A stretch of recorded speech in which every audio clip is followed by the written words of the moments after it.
स्वागत है दोस्तों आपका अपने YouTube channel only air force navy में। अभी जीके से इम्पोर्टेंट सीरीज है। तो पहला हमारा क्वेश्चन है कि भारत का सबसे पुराना चालू रेल इंजन कौन सा है। तो भारत का सबसे पुराना चालू रेल इंजन कौन सा है? फेरी क्वीन है।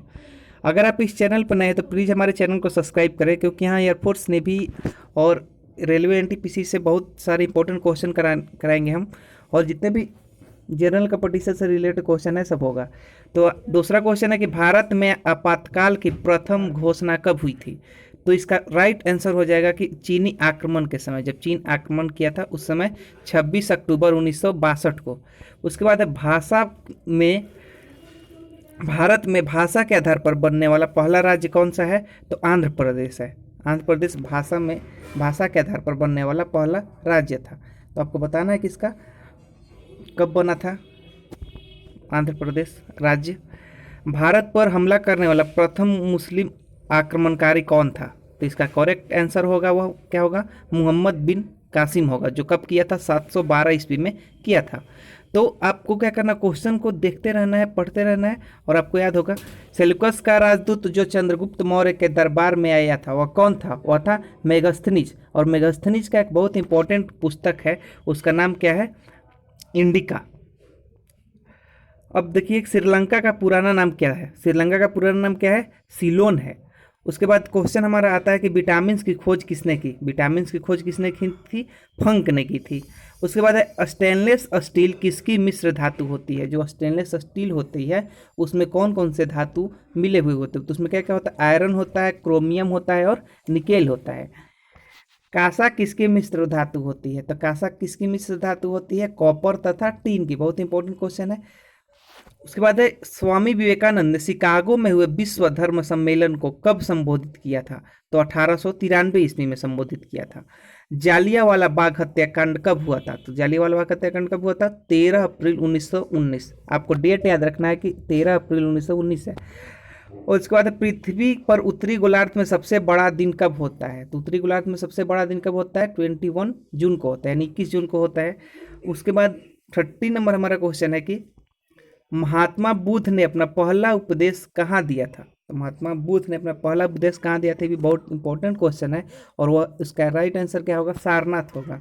उसके बाद है साइमन कमीशन के बहिष्कार के दौरान लाठी चार्ज से किस नेता की मृत्यु हो गई थी? तो लाला लाजपत राय की मृत्यु हो गई थी। जब साइमन कमीशन का विरोध कर रहे थे तो अंग्रेजों के द्वारा लाठी चार्ज किया गया, जिसमें घायल होकर इनकी मृत्यु हो जाती है। उसके बाद भारत में निर्मित प्रथम कंप्यूटर का नाम क्या है? तो भारत में निर्मित प्रथम कंप्यूटर का नाम सिद्धार्थ है। उसके बाद गायत्री मंत्र का उल्लेख किस ग्रंथ में है? तो गायत्री मंत्र का उल्लेख ऋग्वेद में किया गया है। किस ग्रंथ में है? ऋग्वेद में। अब 17 क्वेश्चन की ओर चलते हैं। मानव शरीर में पाचन क्रिया अधिकतर किस अंग में संपन्न होती है? तो पाचन क्रिया सबसे ज़्यादा किस अंग में संपन्न होती है? छोटी आंत में संपन्न होती है। उसके बाद 80 नंबर हमारा क्वेश्चन है कि अनुवांशिकता के नियम का प्रतिपादन किसने किया? तो कौन किया था अनुवांशिकता के नियमों का प्रतिपादन? ग्रेगर मेंडल ने किया था। ग्रेगर मेंडल किया था। उसके बाद हम मानव द्वारा सबसे पहले किस धातु का प्रयोग किया गया था? बहुत इंपॉर्टेंट क्वेश्चन है कि मानव द्वारा सबसे पहले किस मेटल का प्रयोग किया गया था? उसका राइट ऑप्शन कौन सा होगा? राइट आंसर तांबा होगा। उसके बाद बॉल पेन किस सिद्धांत पर काम करती है? बॉल पेन किस सिद्धांत पर काम करती है? पृष्ठीय तनाव के आधार पर काम करती है, उसी सिद्धांत पर काम करती है।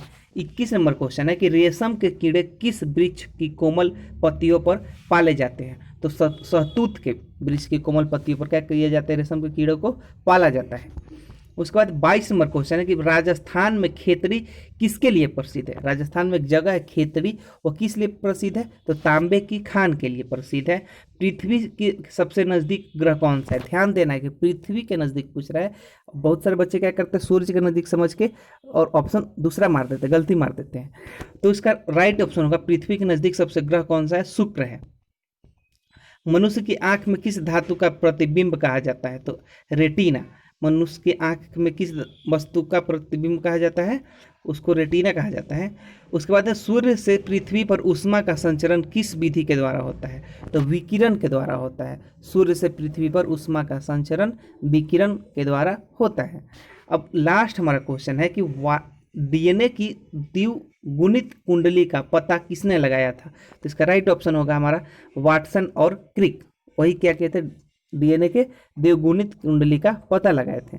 तो आज का सीरीज यहीं पर खत्म होता है और बहुत ही इंपॉर्टेंट क्वेश्चन है, सारे को आप लोग याद कर लीजिएगा, वीडियो को 2-3 बार देखिएगा और आपको याद हो जाएगा। अगर आप इस चैनल पर है तो प्लीज़ हमारे चैनल को सब्सक्राइब करें और वीडियो को लाइक करें और दोस्तों के साथ शेयर करें। जय हिंद।